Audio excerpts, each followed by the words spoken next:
बिस्मिल्लाहिर्रहमानिर्रहीम। अस्सलाम वालेकुम dear students, I hope you all are fine. Previous lesson में हमने पढ़ा था unit number 8 relative pronouns. Relative pronouns क्या होते हैं?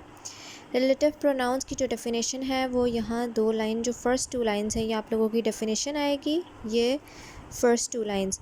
और एग्ज़ाम्पल्स आप इनमें से जो सेकंड लाइंस हैं कोई भी दो एग्ज़ाम्पल्स कर सकते हैं और उसमें आप रिलेटिव प्रोनाउन जो है उसको अंडरलाइन या बोल्ड लेटर में लाजमी लिखेंगे।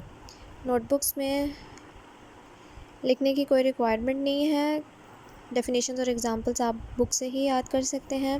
डेफिनेशन फ़र्स्ट टू लाइंस और example in read and learn की एग्जांपल्स में से सेकंड लाइंस में से कोई भी दो एग्जांपल्स आप याद कर सकते हैं अपनी आसानी के लिए, जो भी आपको आसान लगे। Let's have a quick review. Relative pronouns क्या होते हैं? रिलेटिव प्रोनाउंस बेसिकली वो वर्ड्स हैं जो कि दो सेंटेंसेस को ज्वाइन करने के लिए इस्तेमाल किए जाएं, और ये डिपेंड करता है कि जो दो पार्ट्स ऑफ सेंटेंस को ये ज्वाइन कर रहे हैं प्रोनाउंस, वो आपस में रिलेट कर रहे हों और second part of sentence first part of sentence के बारे में इंफॉर्मेशन दे रहा हो। यानी कि जिन दो पार्ट्स को हमारे रिलेटिव प्रोनाउंस जोड़ रहे हैं, फ़र्स्ट पार्ट को सेकंड वाला पार्ट फर्दर डिफ़ाइन कर रहा हो कि इस पार्ट के बारे में और इन्फॉर्मेशन दे रहा हो हमारे रिलेटिव प्रोनाउन के बाद वाला सेंटेंस का पार्ट। डेफिनेशन थी relative pronouns are used to join sentences. ये दो सेंटेंसेस को ज्वाइन करने के लिए इस्तेमाल किए जाते हैं। They provide more information about the subject of the sentence. और इनका क्या मकसद होता है कि जो सब्जेक्ट है, यानी कि मेन चीज़ जिसकी बात हो रही है, वो इंसान, जानवर, कोई भी जगह या कुछ भी हो सकता है जिसकी मेनली बात की जा रही हो, वो सब्जेक्ट है। तो सब्जेक्ट को डिफ़ाइन करने के लिए next part of sentence use किया जा रहा होता है, जो कि हमारे रिलेटिव प्रोनाउंस के बाद पार्ट आता है सेंटेंस का, वो हमारे सब्जेक्ट को डिफ़ाइन करा होता है। That provide more information about the subject of the sentence. यानी कि हमारे सेंटेंस का जो सब्जेक्ट है उसके बारे में हमें फर्दर एक्सप्लेन कर रहा हो। The relative pronouns. अब रिलेटिव प्रोनाउंस की एग्जांपल्स दी हुई हैं हु, होम एंड हुज़। ये ऐसे वर्ड्स हैं जो कि लोगों के लिए यानी कि इंसानों के लिए इस्तेमाल होते हैं।